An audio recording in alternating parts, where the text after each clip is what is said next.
make me.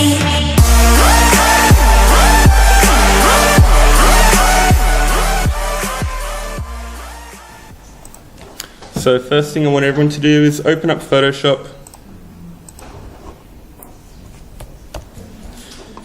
New file.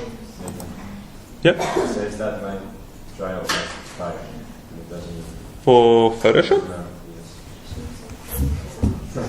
That's not normal.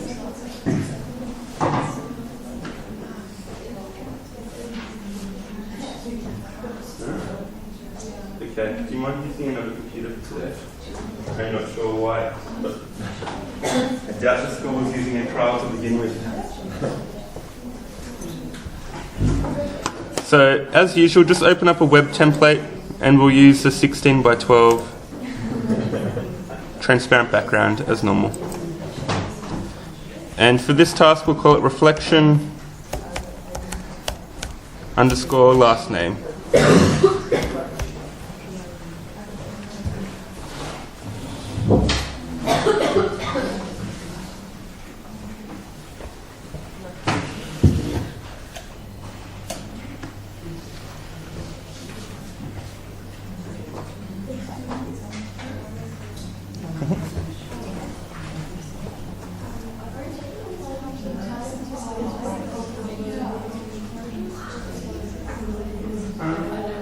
We were expecting to do it for homework, so it looks like one side is complete.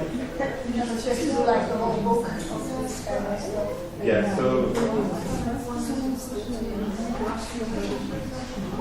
Yeah, I have to admit, I'm not too familiar with the book because it's not my product, so that's very much to explain more next time. But I'm supposed to let you guys work on a storyboard sketch like for next week and then we can go to actually doing it.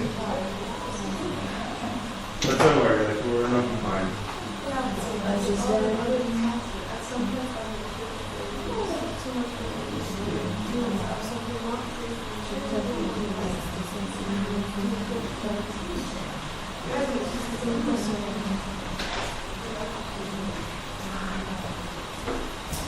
Too dark. Okay, so you've opened up a new file. Now, everyone here should have a photo that they've used from previous weeks. Yeah? In the Google Drive, perhaps.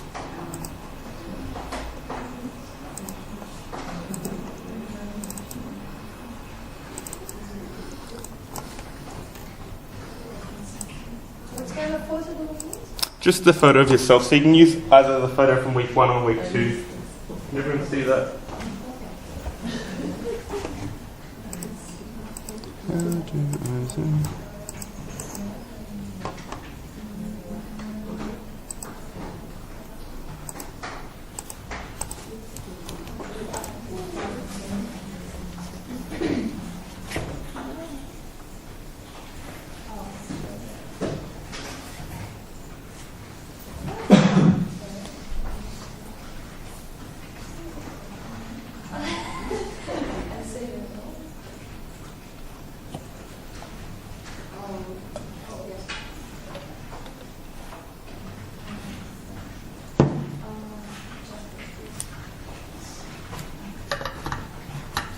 So just download one of the photos that you've taken in the previous weeks.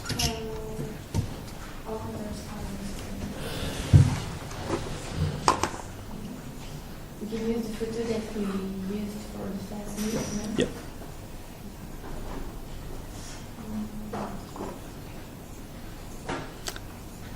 Does anyone still need the link? Nope. Okay. So once you've got your photo downloaded, just place it on your Photoshop file.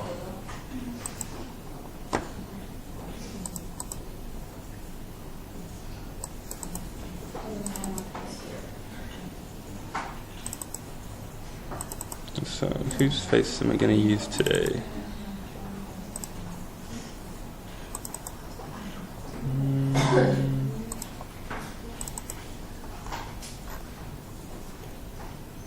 Let's do...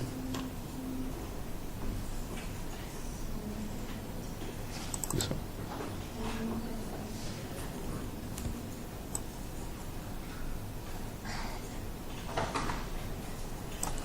So once you've got your face, just enlarge it so it takes up the majority of the screen.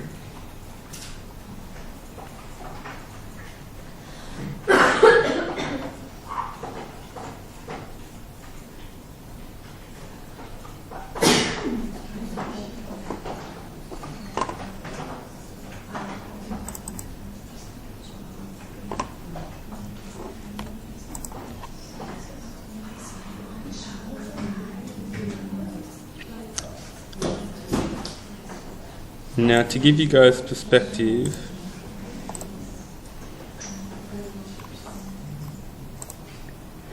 this is the sort of image we'll be making today.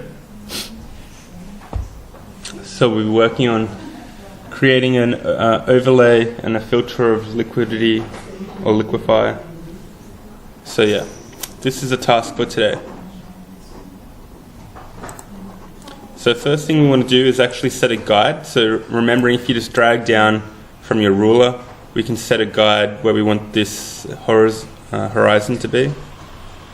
I'm thinking maybe about there. If you put your mouse on top of the ruler and just drag down. Yeah, but it's not If your ruler's not there, just turn it on by going View. And then show, and then just hit ruler.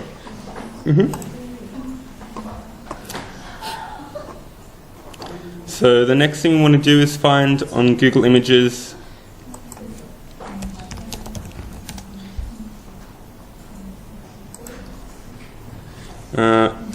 ocean waves, something like this, where you've got like a texture of waves or water. You don't want anything too dramatic.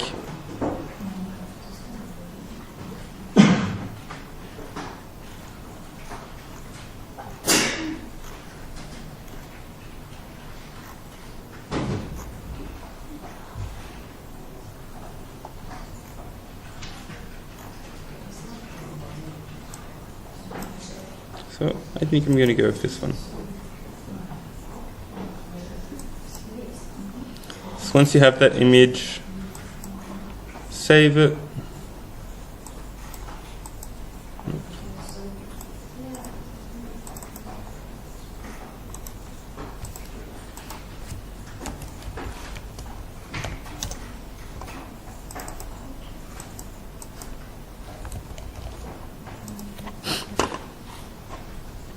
And then place it in your Photoshop file.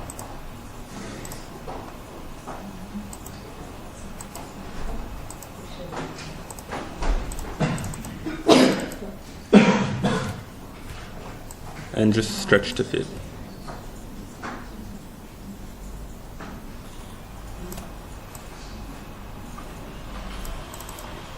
Try to line up, if you've got like a horizon in your waves, to line it up with this guide that we've just created.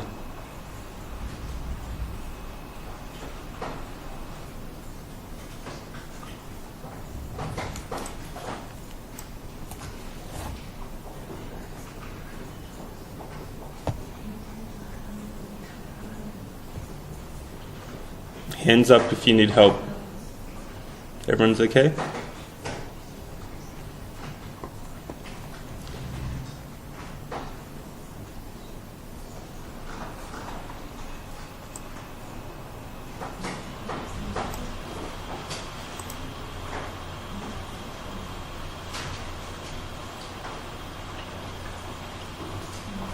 So just to recap, you've placed your image on the file, you've set a guide where you want the water horizon to be, you've then placed an image of the water and you've stretched that to fit over this, lining up the horizons. Now next thing we're going to do is create a mask. But before we do that, using the rectangular marquee tool, I'm just going to select this top half above the horizon line, and you'll see with Photoshop it should automatically snap to that guide we've placed. So once you have that in selection, we're just going to put a mask on top of this waves layer, like this. And as per usual, we'll invert that mask by going Control I.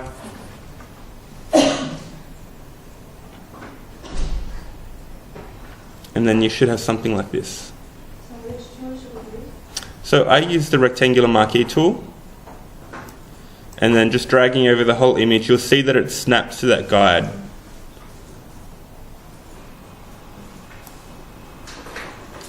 And then as per usual, once we've got a selection, we can just hit the masking tool and then invert that mask. So I'll do those steps again. Coming up to the rectangular marquee tool, dragging over the top half, snapping to that horizon line. Once that's selected, I come down, making sure my waves layer is selected, and just hit the mask tool. And then Control I to invert.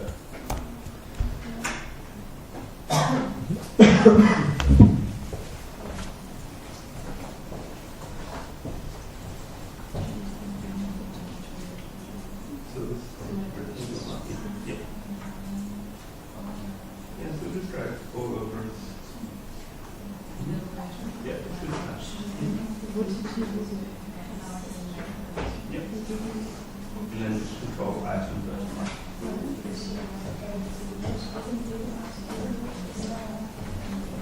If you guys are wanting a little more advanced shortcut, when you're going to place a mask and you've got a selection in place, we can hold down the Alt key when clicking the mask tool, and this will automatically invert it, just in future if you want to use this tool.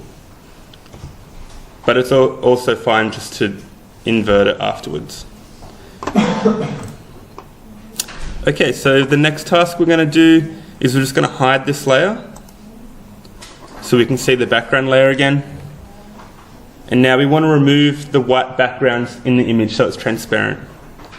So everyone here should be familiar with how to do this, and there's actually multiple ways you can do this. I'm not going to tell you which way to do it, it's going to be up to you today, but you can use any of these selection tools. If you want, you can use select by color range.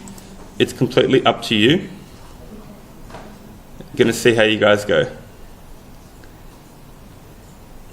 So start trying to get rid of this background, or you even know how to do it using the background eraser tool. Just note that if you're using this tool, you have to rasterize the image first. So let's see what you guys do. What did you say about the... Because I'm trying to use this tool. Yep, you have to rasterize this layer first. So right click, Okay. because it's a smart object, you can't do it And the yet. first step of this is to select the color that we want to keep, to save. So with this, the first thing you need to do is just select, see this crosshair? If you put the, bigger is always better. Yeah. Or this tool anyway. So see when you place here, you put this crosshair. This is the color that it will delete. And see how this is like not in there, this will not delete. Yeah. And the reason it's deleting from your face is because this tolerance is too high.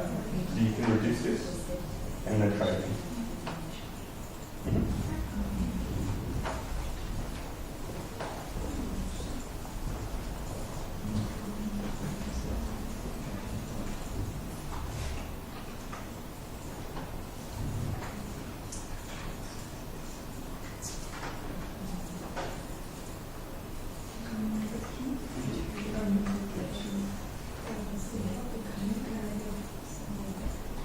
So, no, because actually I'm not a fan of this tool because you cannot use it on top of it. So once you've done it, you cannot go back. But what I suggest doing if you're going to use this tool is just to make sure the tolerance is really low. Just brush your teeth.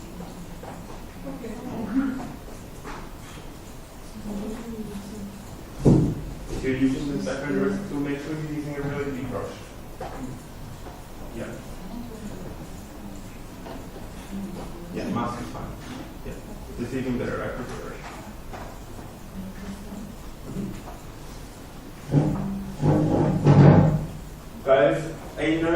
you are excited about the background eraser tool, but it's actually not my preference. I think Katerina prefers this method, but I don't, and the reason I don't prefer it is because it's destructive in the sense that you're rasterizing your image and then deleting pixels. So if you're using the background eraser tool and it makes a mistake, say it deletes hair or it's made your face slightly transparent and you've already deleted it, there's no fixing this. It's not a mask. It's actually deleted that pixel, that data. So if I was to do this, I would use a selection and a mask technique because that gives you the opportunity to go back and adjust that mask if something's wrong.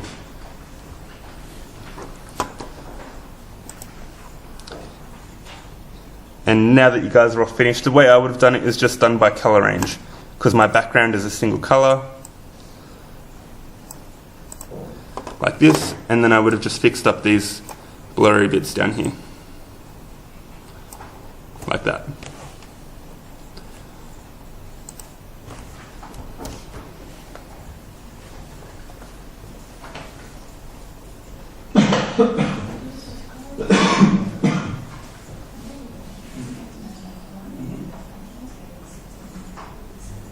Yes, so like I said, I'm really against deleting anything. I would say to use a mask. The reason being, and then invert the mask. The reason being is if you make a mistake or you want to come back and make it scare better, you always can. But if you delete it, it's gone. Sorry. To split the color, you got to split color range. And then you just use real arrows, select this color. And then we can bring this down. And really you want this to be so you black this way. Yeah, like this.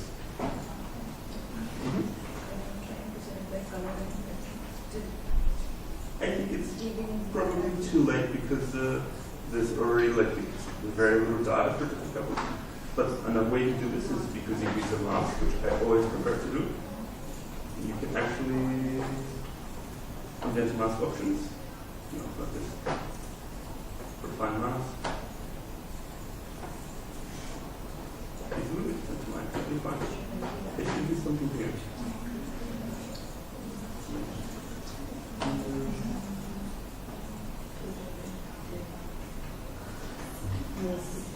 Might be something that's like allowing you to do like color.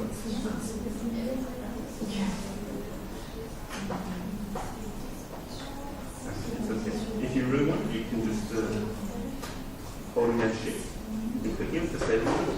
So now you can do it again. Like do it so then you come here and you can see this is a really good edge, but your face is picked up. That's okay, because now you can just come back with this tool and holding down Alt and deselect the face. Yeah, so it was for that shift to do the opposite. And then because you've already got this, we'll come back and now I'm using a paintbrush tool. And a really large brush with black. Which will be like this. Yeah.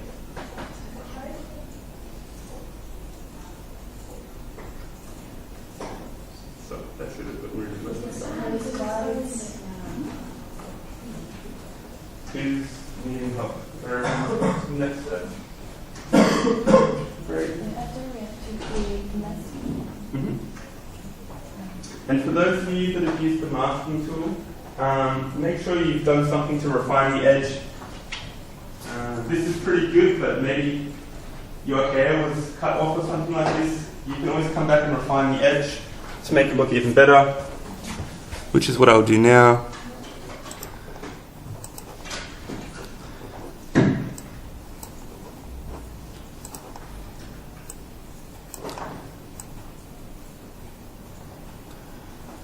It's like such an easy thing to do and it takes no time at all. Like this. Yeah, I'm pretty happy.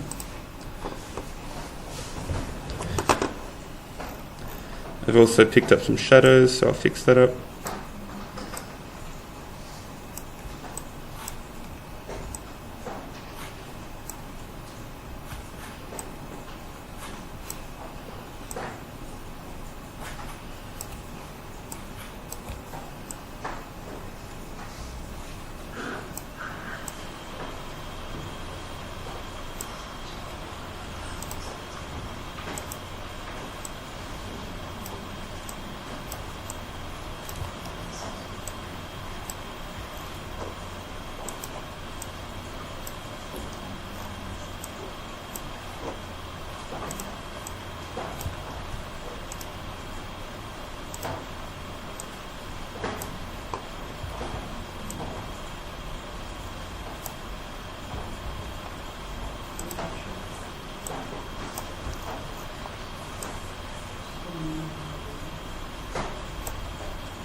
If you guys are having trouble like this, I'm trying to refine the edge here, but you see when I've actually painted it, it makes it worse.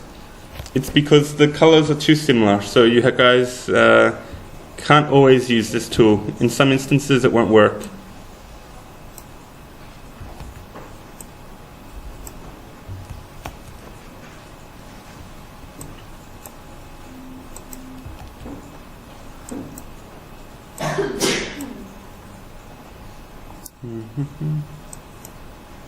No. Okay, so you've got an image like this. We'll turn the waves back on. Now what we want is to find a background, so some sky. So coming back to Google Images,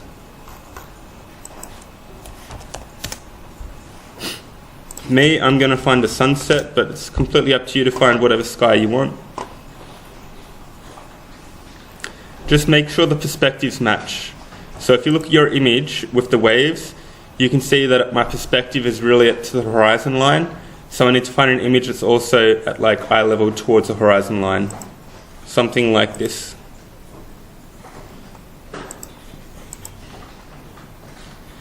Just make sure your image is really large size like this one.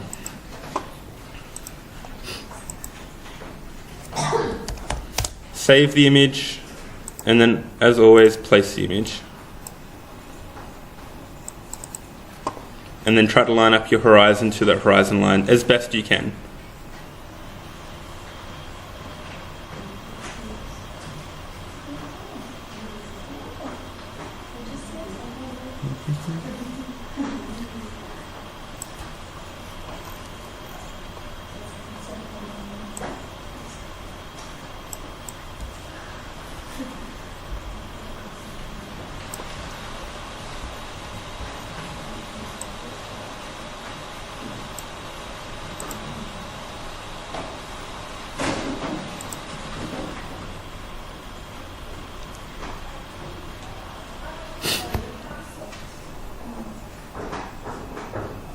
So everyone should have an image that looks something like this.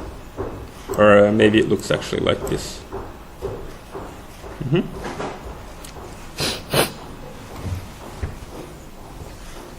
So I've found the image on Google Images, and I've placed that sunset or sky on top of it, and I've aligned the horizons.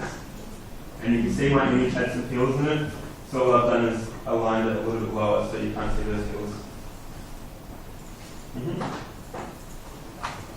Who can guess what the next step's going to be? Anyone? Yep. Yep. If your image is too big, you can resize it, but just be careful that you don't warp it too much. So if you drag this down, you can make it fit the screen, but sometimes you can tell that it's become distorted and not so nice. Like in which sense? It's not needed, it's fine if it's overlapping, because you won't see this data at this point. Anyone else need help? No. Okay, so the next thing we're going to do is we're going to create a mask on this image, but to save time, what we're going to do is just copy the mask from our other layer. So if you see down here, we've already got a mask. If we hold down Control A, we can just drag that mask onto the other layer. And now we've got the same layer on two images, but what we want for the sky is actually the opposite to what we wanted for the land. So we'll just invert that. So Control I.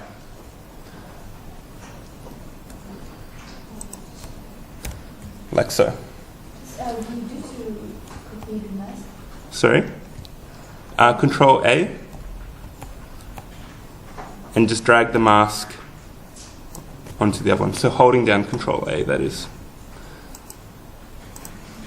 And once it's there, we'll just invert the mask. So you should have what looks like a really nice ocean view. So yeah. Then if you hold down these two, and then just drag the mask onto the new one. And then you invert the mask.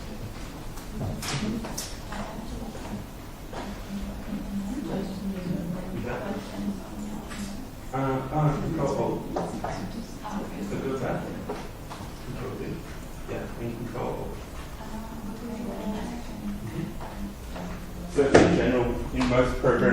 hold down the Alt and Control button. I'll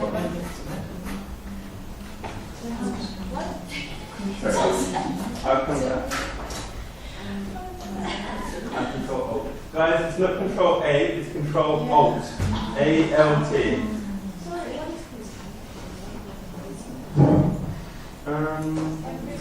Your screen resize or your window? Like, I can't tell what's happening. You've added a layer mask.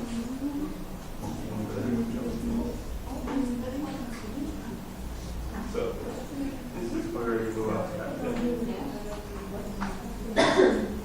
Now, holding down Control Alt. Dragging it here, selecting the layer, and Control 5 to reload it, and then select by version. But before we move on, I think we can just crop your screen because it's a distraction. So to do that, you can use the crop tool, which is slightly more noise, but it's here somewhere. Maybe it's not.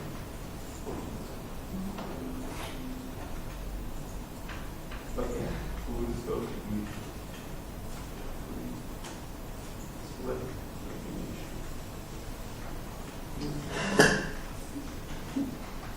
Actually, this is not really the best piece of water because you've got such a short amount of water. So we can do it anyway, because you won't have much of a place. Yeah. So, I don't know if you use your photograph last because maybe settings are confusing. Okay. Yeah.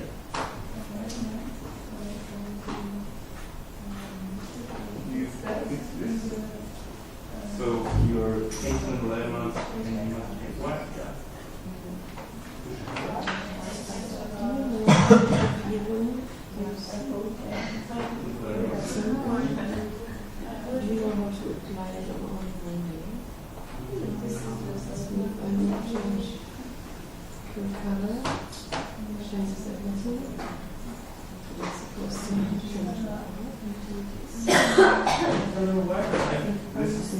Last time with the same problem, it's that something occasionally happens. I don't know how to fix this, that's very...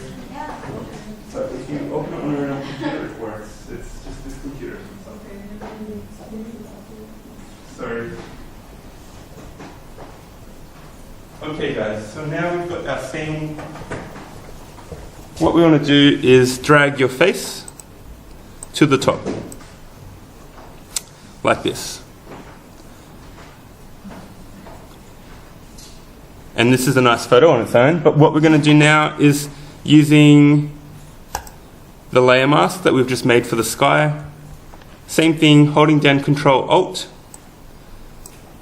Actually, no, we're not, because there's already a mask attached. What we're going to do is hold down Control and click that layer mask. And you'll see it's automatically made a selection equal to that layer mask. So I'll show you again. If you hold down Control and click the layer mask, you'll see that the screen's automatically selected the layer mask. Now we'll come back up to your face layer mask, and firstly we need to invert the selection because I did the wrong one, and then we just want to paint over the bottom like that.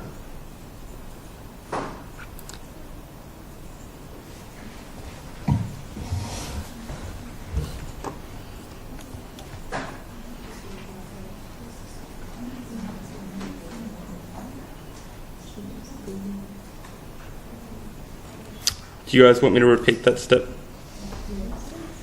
So coming back to here, if we hold down the Control button and then click on a layer mask, I think if you click the layer mask with your waves, it's better. And once you've done that, just come back to the layer mask that your face is on, and using black, pure black, just paint over the bottom.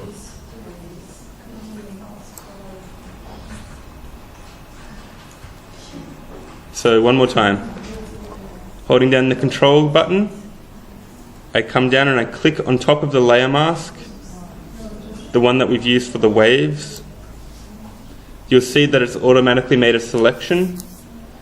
I come back to my face, I click the face mask, and then using black, pure black, and the brush tool, I just paint over the bottom. And you'll see it won't actually let me paint over the top because I've got the selection there. That's the point of the selection. Oops. Like so. Next thing I'm going to do is using the marquee tool, rectangular marquee tool, I'm going to select the top half of the image, snapping at that horizon again.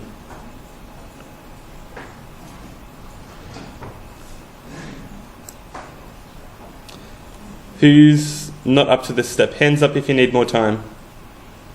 Okay.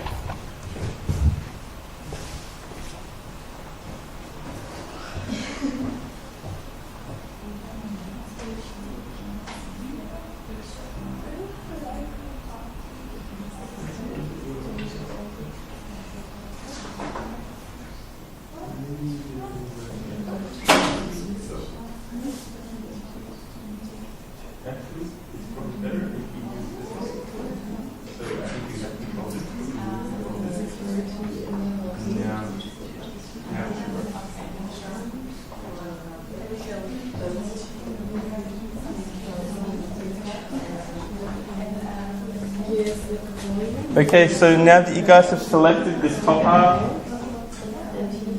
I want you guys to copy merge. So does anyone remember how to do that? We've done it in one task. You go up to edit, and then copy merged. So making sure that top half, the horizon line above, is selected, go up to edit, and copy merge.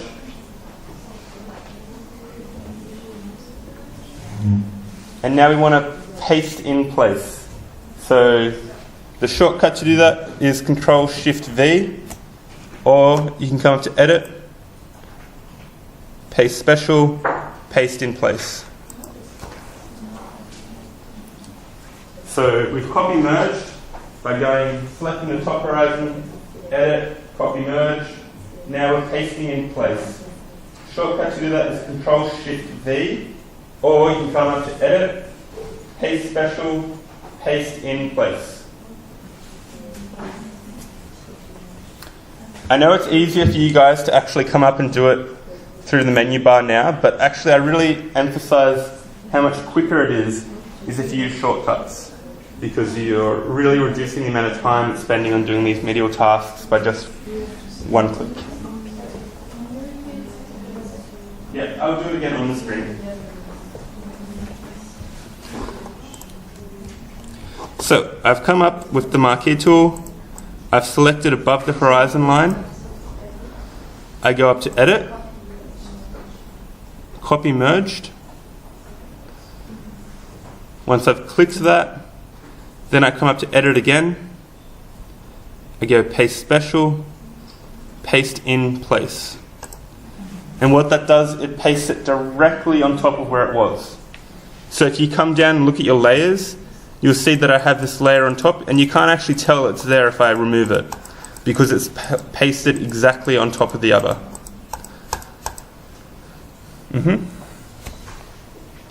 Now what I want you guys to do is transform this. So the shortcut to transform is Control-T. And now you could either do this two ways. You could just drag the top down like this, or you can right click it and go flip vertical like this.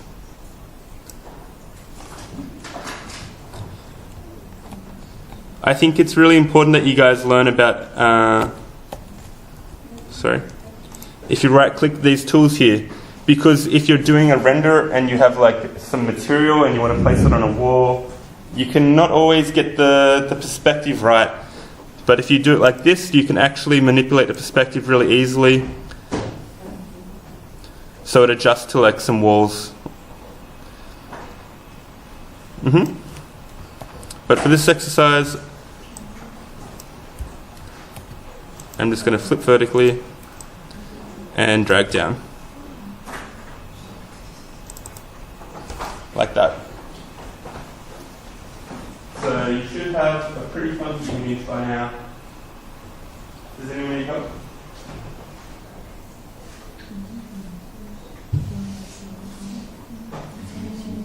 One thing I do suggest is if you're going to like cover your whole background, I suggest transforming it so you fill your entire screen. Otherwise, for the next step, you're going to see there's going to be a difference between the part that you overlaid your face with and the ocean. So I suggest just dragging your face all the way down so that it's like transforming dragging. I'll show you. So guys, some of your images might look like this, and it's because your horizon line wasn't in the middle. That's completely fine. What you need to do is just Control T to transform it again, and then just drag that bottom edge all the way down, like that.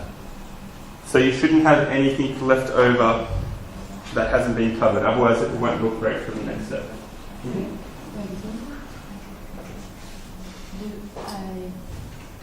No, this is fine. It's only if you didn't have your ocean fixed. You can actually drag yours, and it actually works the opposite. So if you drag your face too far down, you can reduce it so it fills the whole screen. So if you want, I would actually do the opposite. Sorry, let me just go back into that. And drag this up. Yeah.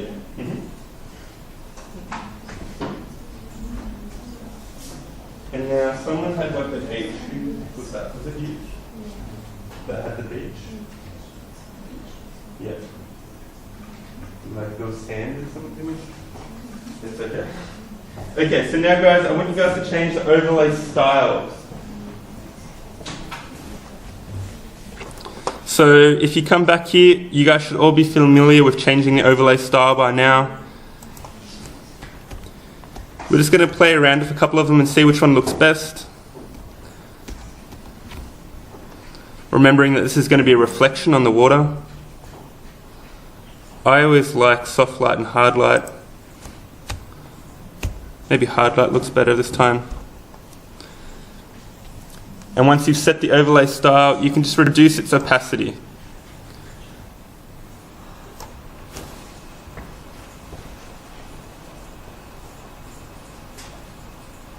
So you should end up something like that, where you've got a face reflected over the water.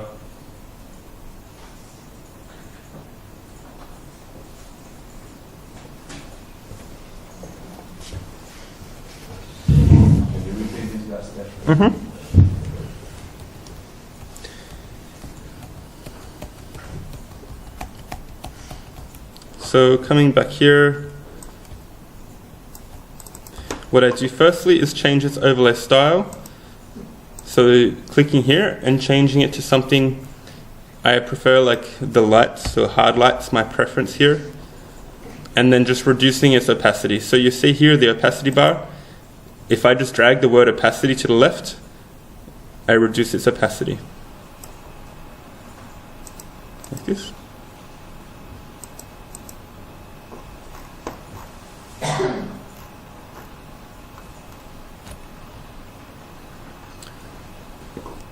Now one last thing we're going to do to this is we're going to add a Liquify filter. So we used the Liquify filter when we did the face delete task. Now we're going to use it again. So come up to filter, hit Liquify. And the idea here is that we create a ripple effect. So it sounds exactly as rudimental as it is. All I want you guys to do is just drag your cursor back and forth across the image to create some ripples. Like so.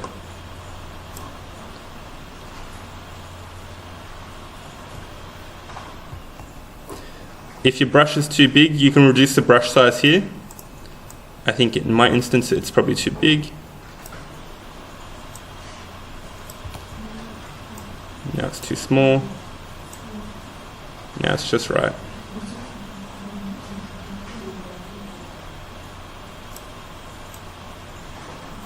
Don't go overboard though, and don't go downwards. So if you see if I'm going down, I'm bringing some negative space or transparent space into the image. Don't do that because you won't be able to like fill that.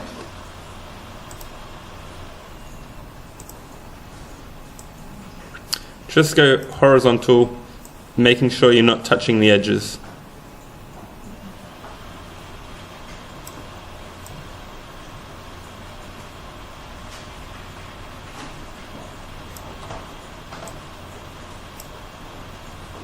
So you should have something that looks like a face that's being distorted by ripples.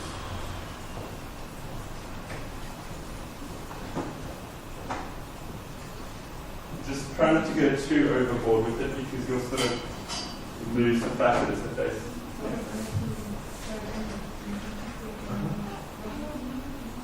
So from here what we want to do is select the top and we go edit, copy merge, and we go edit, paste, in place, and then we'll transform it. So I'm not sure on Mac doesn't. This is easy. This is like a Mac. We should do a control up now. So control C, transform, over.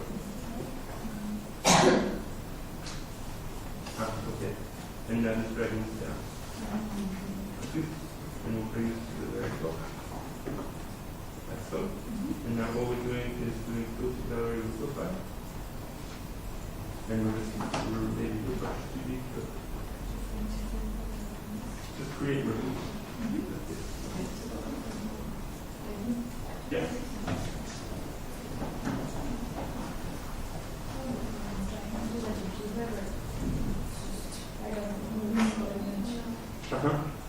So.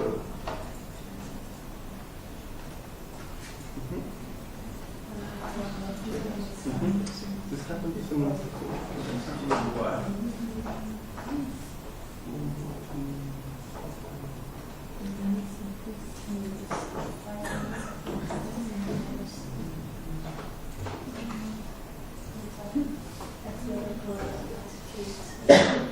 That's right. It's the brush size is way too big. So it was moving forward. Still good.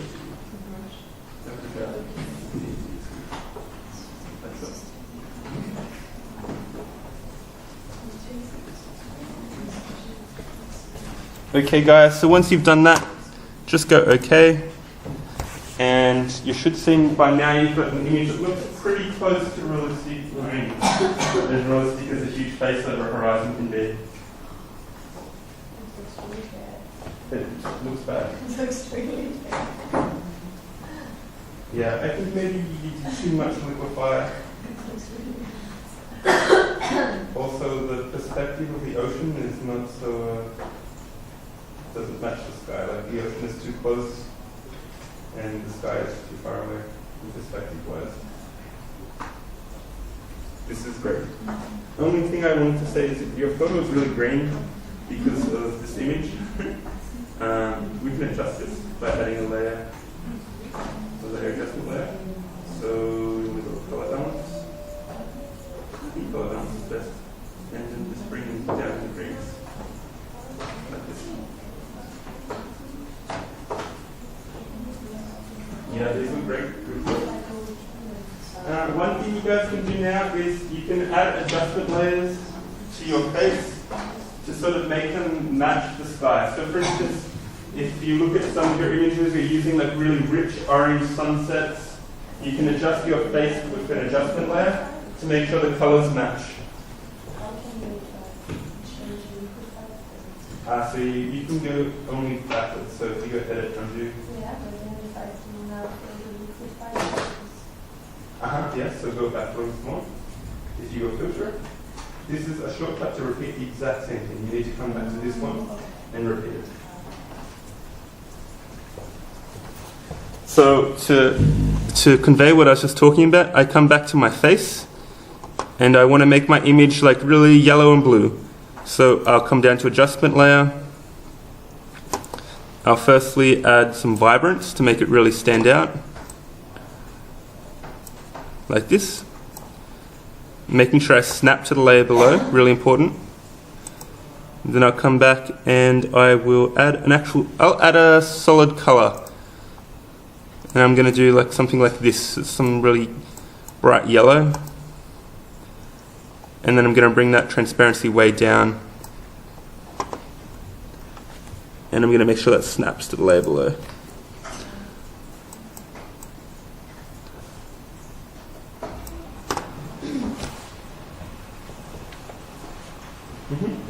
What is the difference? So it's up to you, but I think like your sunset is not so much like bright. Actually, yours is more grey. So like if you want, you can change the vibrance down and make it less because you've got like a really shadowy day. It's not working because you're on the wrong layer. You need to be doing this to your face. You can just drag this whole thing down if you want.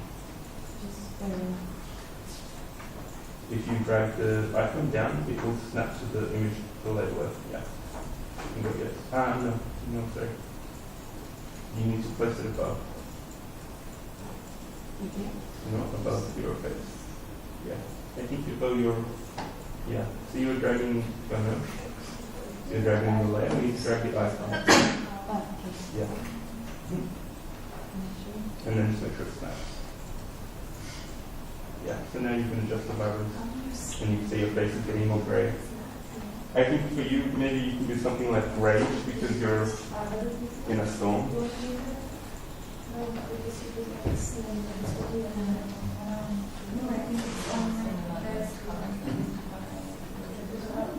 Yes? No, keep it in. We're going to do January. Yeah, this one. So you can choose any of these you want. I think if you're trying to make it more vibrant, you can change the color. And then when we're adding these layers, you can see this in the window, we always want to snap. Yeah. And that means it only sets the layer below. So you can make your vibrance higher to make it look like really rich in color. Just don't go too much because you will turn red. And then also you can add some color overlays or gradient maps. So guys, some of these images look really, really great. I think I'm not liking my yellow too much, so I'm going to delete that. And then I'm just going to add a gradient map.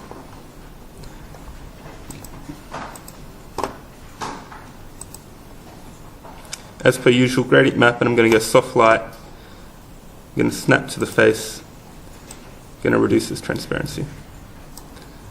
And then I might actually edit that and change the purple to blue. And now I notice a lot of you guys are using gradient maps, but you're using them incorrectly. So when I've taught you guys to use gradient maps, it's not an artistic filter that you completely mask your image and have big golden blush everywhere. The gradient map is a way that you correct the tone of an entire image. So I'll show you some of the presets here because I haven't gone through that. So I've just made this gradient map here with blue and orange, and that means everything that's black has a tint of blue and everything that's white has a tint of orange. It's essentially the black to white gradient. I'm changing that to a blue to orange gradient. But if you want to use some more photographic exposures, you can come up to here. You'll see there's a little cog.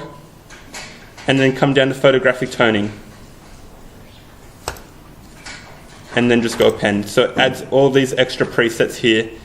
And now these are all presets that actual expert photographers have made to complement photographs. So if you come through here and just select some, you'll see that there's some with skin tones, some with blue.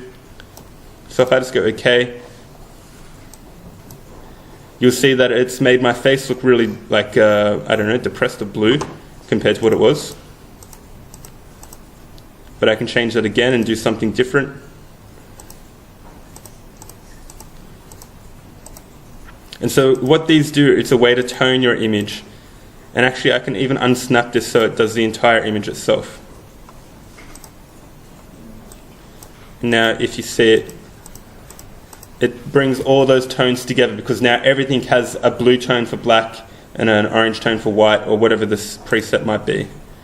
So just play around with these. I actually think these are one of the most powerful, underused tools in Photoshop. But I don't want you guys to use it that it's so strong that it's becoming an artistic filter, because that's not what it is.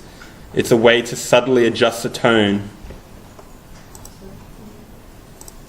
So I think I'm going to go with something like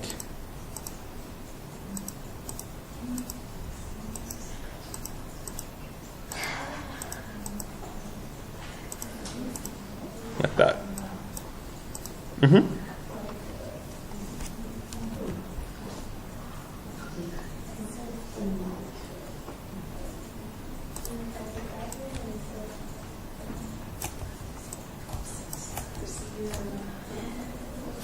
And guys, that should be the task finished. It should look pretty good.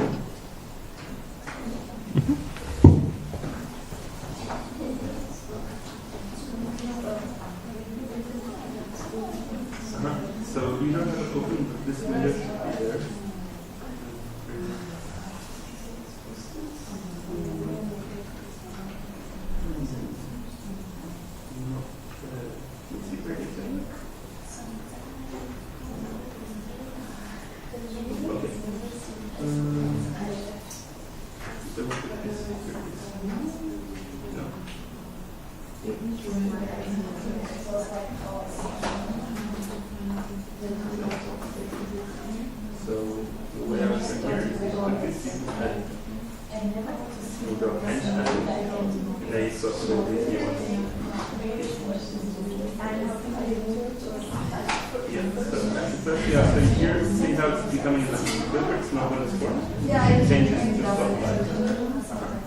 And then remove this line, go Control H.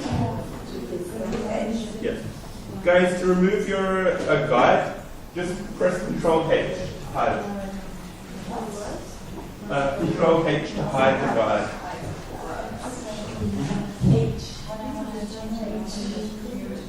It's the D.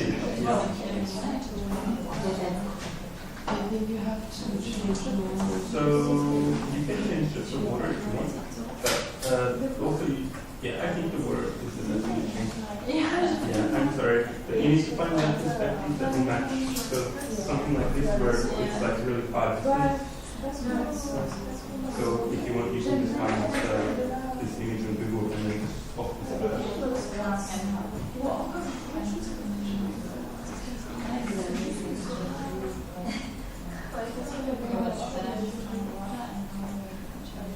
Yeah, so if you want to find the water and I will help you. So guys, this is the task completed. So just save this task and we have 30 minutes. Good. Just a question. How can we do to just add the because normally just to have more soft So guys, I'll show you on mine. You can see on my map, because we've used the layer mask, then there's a tiny sliver of a gap on the horizon. Yeah? What we can do is we can simply adjust the mask of your sky. So here. So if we click the mask, all we want to do is firstly disconnect the mask by unlinking the chain. And then we can move this entire mask by holding the Control Shift. See here, I can move it down.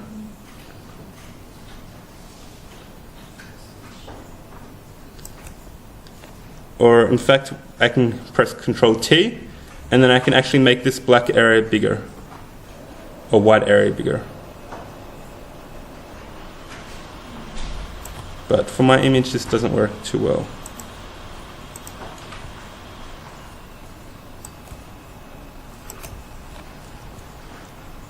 Actually, I think there's a better solution, sorry. Forget what I just told you. Just select this entire layer of your sky, hit Control T, and then using your keyboard, just nudge it down using the down arrow.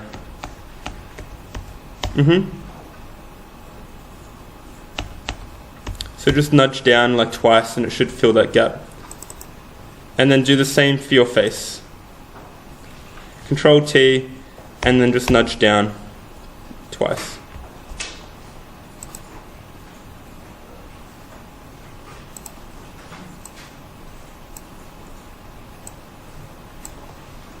if you guys need to, just crop your image a little bit to make sure that you've got a fresh background.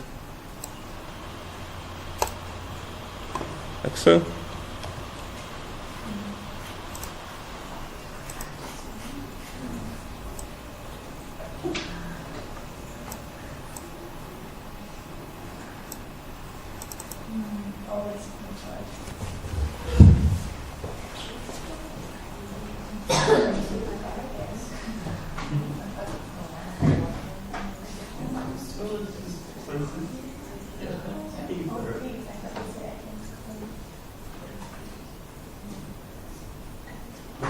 And then straight to the same as before, you got the horizon.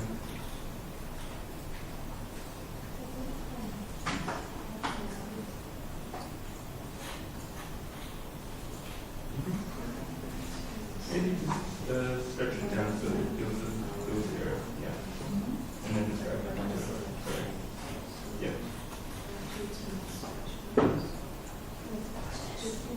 It doesn't matter if you zoom into this. So now what we're going to do is double click on the extra. Yes. We want to place this layer in the same spot. We'll go up. We will drag this all the way down to where the other hooks go. Yeah. And now what we're going to do is hold down control, drag that layer. Drag the mask on top. Yeah. Drag it on top. Yeah. And now we want to just delete this old version by dragging it. Great. The only thing that's changed is this is no longer snapped, but it doesn't matter because it's the last layer anyway. Okay, very much. So what we want to do is go making sure it's face layer split. Or if you want to do it for the whole image, it's actually split, is go to the top of your layers. Go to the very top.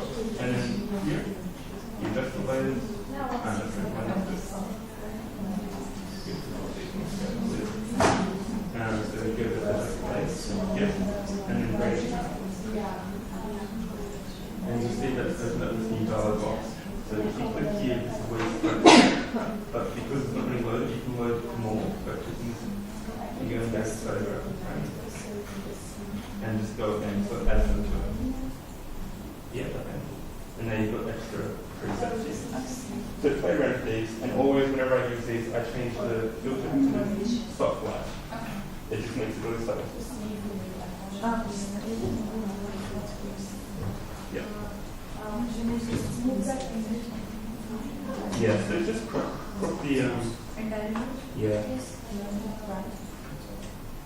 I'm not sure, but some people don't have this.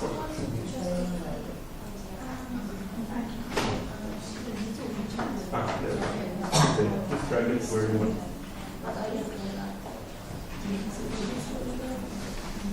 Okay guys, so we have one more task to do, but we've got really little amount of time.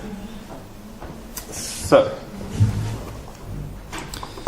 the next thing we're supposed to have done is this. Okay? So, let's open up a new Photoshop file. Actually, is everyone finished? Yes? No? Okay. If you guys haven't finished, just please continue it for homework. Sorry. So, save that.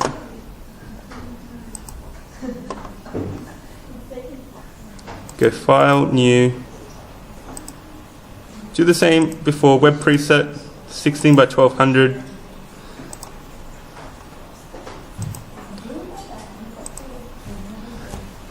And then first thing we want to do is place your face, or someone else's face, it's completely up to you.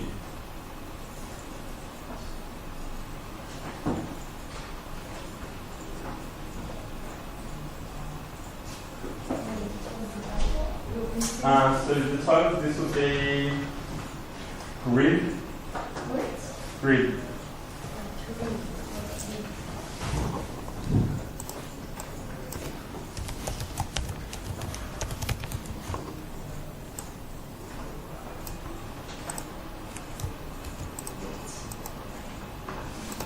like that.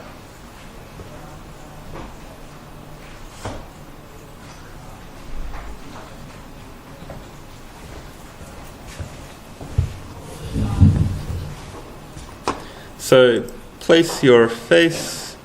This is also a web format? Sorry? This is also a web format? Yeah, we use 1200 by 1600 format.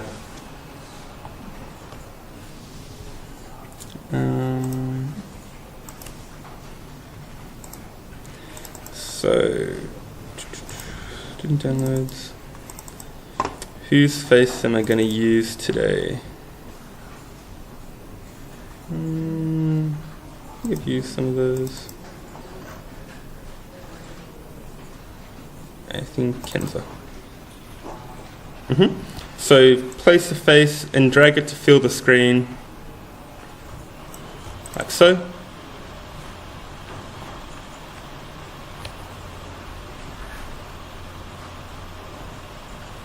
Now what we're going to do now is open up a new photo, but we're actually going to open the photo itself. So rather than placing it, we're going to come back to your photos, and it can be someone else, it can be you, it doesn't matter, and you're going to open it on Photoshop.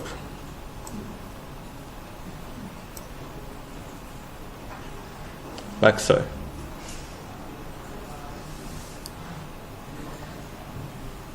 Next thing we're going to do is we're going to crop this image into a square. So if you go to your crop tool, we want to come up to the top here and change it to a 1:1 ratio square. And just center your face.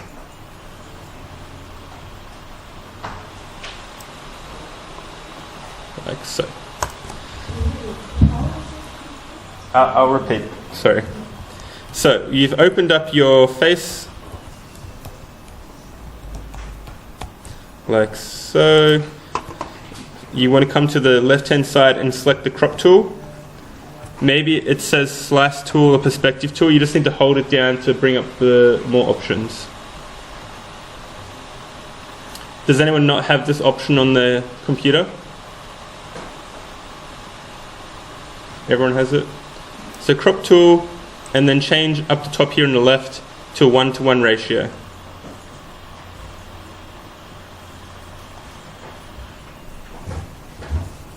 Does anyone need help? No? So 1:1 ratio, center your image and just hit enter, double click or hit the tick.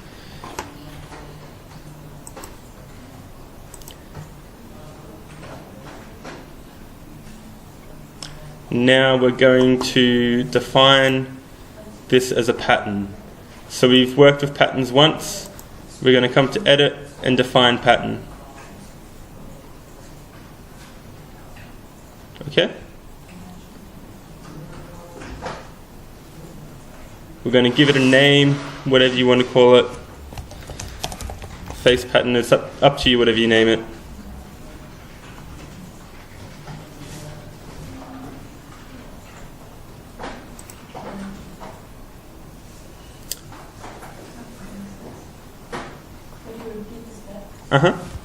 So we've cropped the image. Crop. Then we're going to come up to edit and define pattern. And then just give it whatever name you want.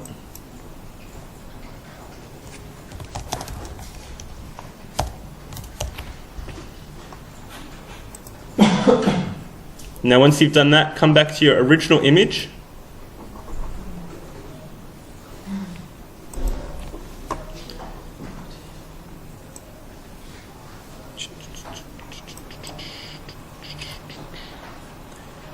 And then now we're going to use what's called the pattern stamp tool.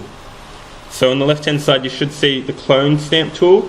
If you hold that down, a new option saying pattern stamp tool should show. We want to select that.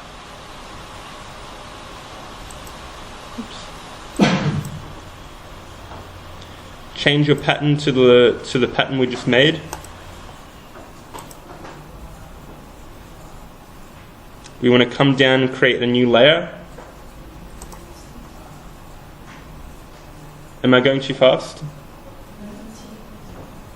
So come down and find the pattern stamp tool. It should be an image of a stamp. But I noticed my stamp is not so easy.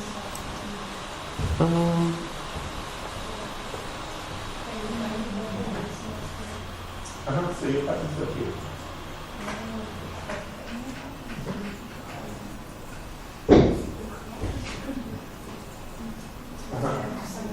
I suggest you use this crop tool. See this one here? The one above. This is it. No? Here. Left. Like, put your fingers on top. Yeah. So crop tool. And then you can change it here to square.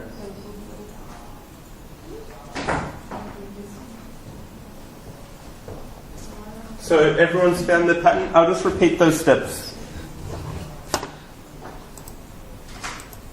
So I've placed the image, I come to the left hand side, I go pattern stamp tool, I come up to the top here, in the middle, where there's an image, and I want to change this pattern to the pattern we've just made.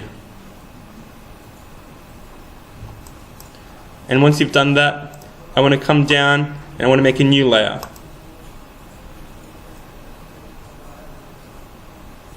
You can guess what's going to happen now.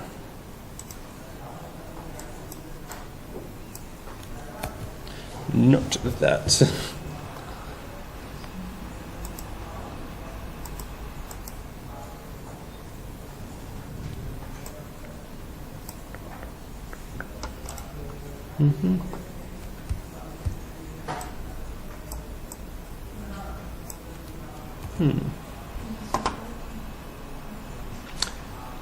Yes. Why is it not working?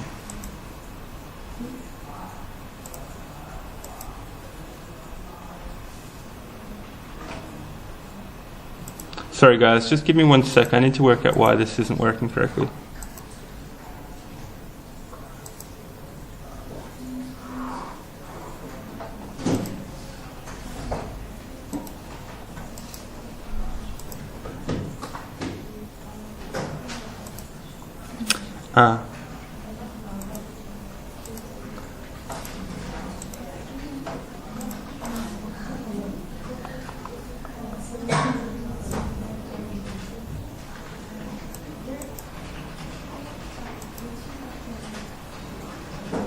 Sorry, I just want to try something else. Let me just sit there.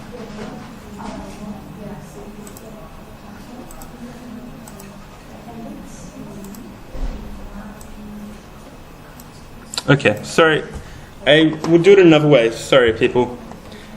Instead of adding that layer on top, what I'm going to do is I'm going to right-click your face. I'm going to go blending options. And that brings up a new dialog box. And we haven't gone through this very much, so let's just go through it quickly. This blending option allows you to add parametric properties to your layer. So these won't actually rasterize, they won't affect your image. It's parametric on top. So once we've got this on top, you can see that there's options to bevel and emboss, stroke, inner shadow, all of these options. And they're parametric in the sense that they won't actually adjust your image, they'll just work on top of your image. So for instance, if I was to do bevel and emboss now, you wouldn't see anything because the edge of my image is off the screen. But if I was to do color overlay, you'll see that it overlays. Now for this, what we want to do is go pattern overlay. Click on the pattern overlay so we bring up the properties. We want to change firstly the blend mode to overlay. And then we want to change the pattern to the pattern we've just made. Like so. And then this is going to be up to you. Using the scale, we want to drag the scale down.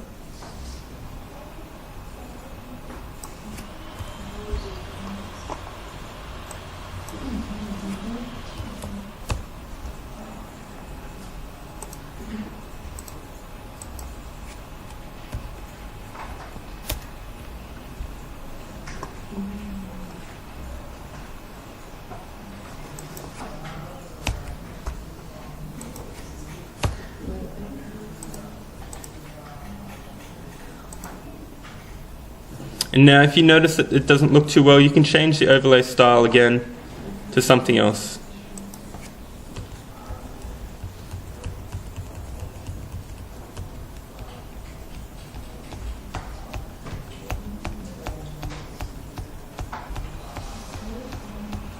But I really think overlay is probably the best. Yeah. Overlay. And maybe I'll just bring the opacity down slightly. Like so.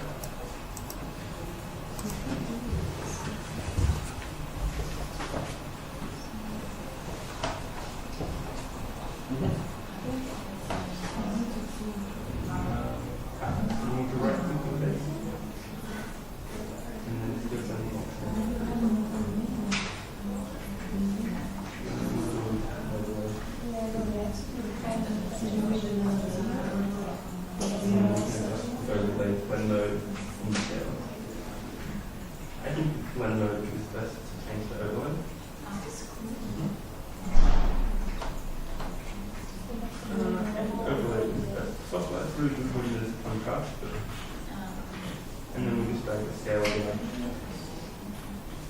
That looks good. Some of these look really great, guys.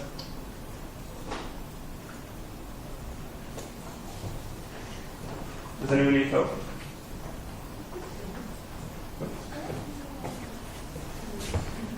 So next thing you can do is add some adjustment layers on top, gradient maps, and also I'll show you a quick way to do a really nice border. So firstly I'll just add some adjustment layers to mine.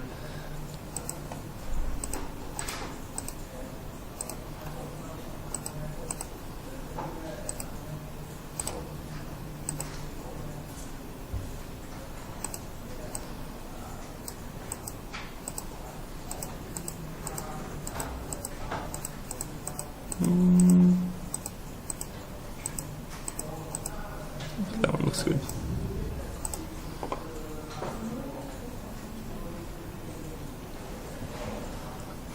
And if you're not happy, so once you've selected OK in your blending options and you realize, hold on, I think my faces are too deep, the great thing about doing it in parametric is you can always change it. So if you come back here, you'll see that your layer now has some text underneath it. If you double click that text, it brings you up the controls again, and we can adjust it. So I might bring the scale down. And the opacity, maybe I will bring down more. This is the great thing about working in parametric, is that you can always come back and adjust it later. There's no destruction of the image.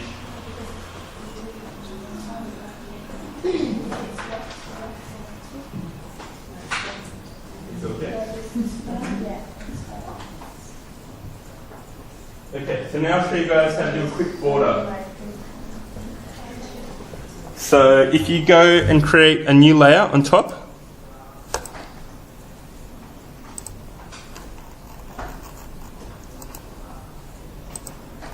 like this, I just want to hit Control Delete. And what this does is it automatically fills that new layer with white. So Control Delete is a shortcut to fill with white. If you want to go Alt Delete, it fills it with, not once there's something there. It just depends which color you. Yeah, it depends actually on your foreground, background color. So as default, it should be black and white. So Alt Delete is the background color. But we'll do Control Delete. Control Delete. When you've got a new layer, like this, and it's empty, and you want to fill it with white, or your foreground color, or background color, Control Delete.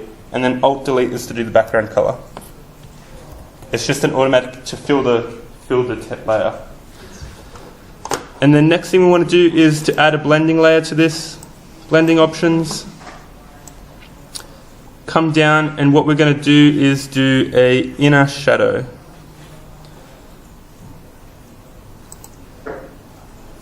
Here. Actually, inner glow. We'll do inner glow. like that.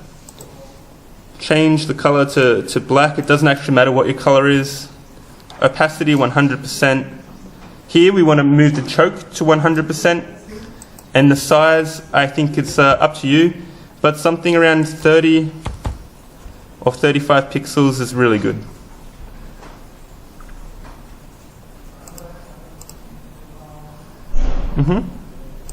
Also change it from screen to normal. Can you repeat what you did with Yep. this layer with the background? So what I've done is I've come to the top of my layer stack. I just make a new layer, and then holding down Control, I hit Delete, and it automatically fills that layer with white. And now I'm adding a blending option to that new layer called Inner Glow. And in those settings, I'll just do the settings on my screen so you can copy it.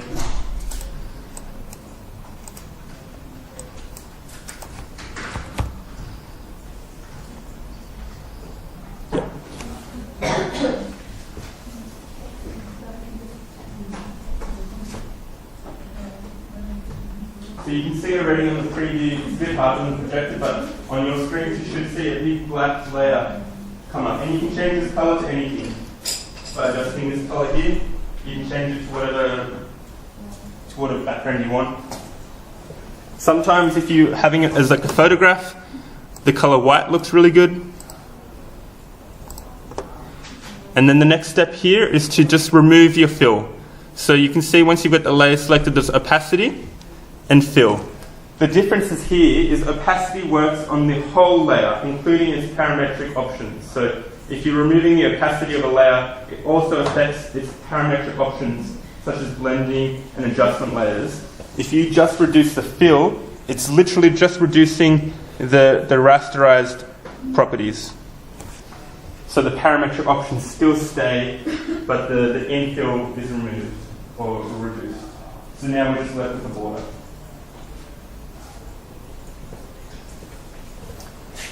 So that's one way to make a border, and then you can change the color by just coming back and adjusting this to whatever you want. Sometimes it's good to use the eyedropper and just select a color that's actually on your image. That way it sort of ties the border to the image itself. And then, so this is the simplest border. The next border I'll show you, which is the one I prefer to use, is once you've got to this step, what we're going to do now is just rasterize that layer. So right-clicking the image and go rasterize layer. That means we've flattened that, so it's no longer parametric, and that blending option, that border that we've just added, is now considered rasterized. It's able to be edited. And now we're going to right-click that layer that we've just rasterized and add a blending layer and do the exact same thing. Inner glow, normal, opacity 100%, change the color to whatever you want, choke 100%, and then this time we're going to change the size from 35 pixels to 3 pixels, like that. And you'll see now we've got 2 layers.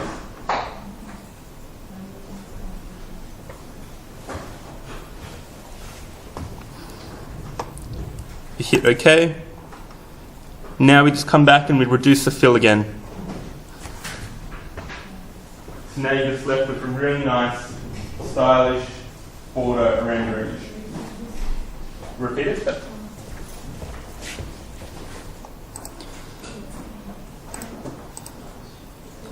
So coming back here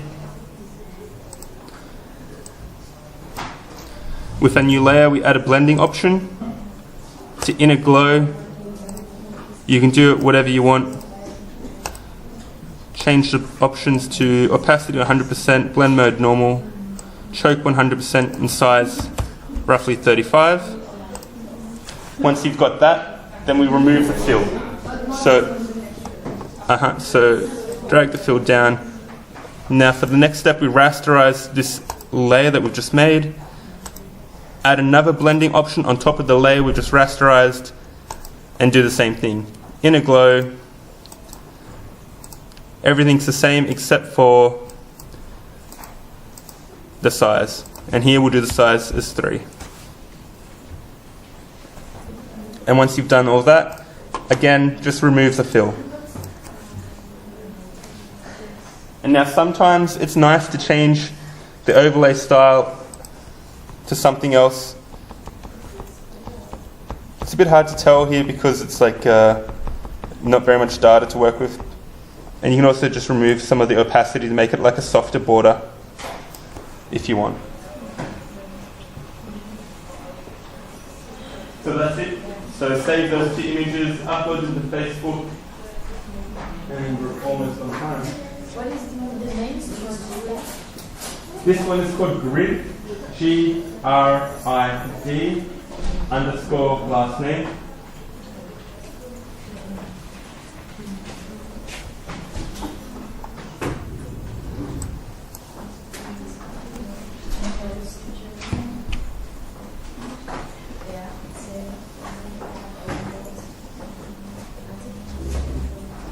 And so for next week, what I want you guys to do is I want you guys to start sketching in your groups. So if you haven't got a group, make sure you see me after class so we can put you in a group. But if you've already got a group, I want you guys to work in that group making some sketch timeline or sketch storyboard of your proposed story. So Catherine's explained it before. You guys are going to be making a booklet, and inside that booklet you're going to have a comic of your story, and this is your major work for this class. So all the tasks we've done so far, they're really to prepare you so you have the skill set to then make this book. So think of a story. You can work off an existing story. So if you've heard a rumor or something about Prague, feel free to make a story about it. It's completely up to you what your story is. Do you know A5? How many A5? I don't know exactly. I think from memory last year they were like around 5 or 10 pages. But like you can do more for sure. But there will be a minimum. I'm just not sure what the minimum is. And I'm sorry for the lack of information. Really, this task is Katerina's task, and really just for the Photoshop. Sorry, guys. So is it one story for a group? One or per for group. a person? Yeah, one per group. So you guys will work in a group on this story. So also start deciding what your strengths are. Maybe you should have thought about this when you're teaming up in a group, that someone should be really great at Photoshop, someone should be great at Illustrator, so you can sort of combine your skill sets and have a really good team. If you haven't done that, it's fine, you guys will get along. And You suggest that Yep. should have the same style? You'll have the same image. Yeah, you should have the same style because it's like, you know when you're reading a book, you open the first page, it's a picture of the author. You really want this to be a similar style to the rest of the book. Otherwise, it's almost like a little bit too mismatched. But it's okay if it's not. It's not mandatory. But it would make for a good continuation of your style if it's all the same. And for the format, if it's in landscape or... Yeah, so I think this is up to you. I'm not 100% sure if you must do it in landscape or portrait. I think this is up to you. Because after it's up to us to combine two images on one slide or Yeah, one image per slide. Because everyone is going to be together in one book. All the stories. And the books that we saw as examples were all in portrait.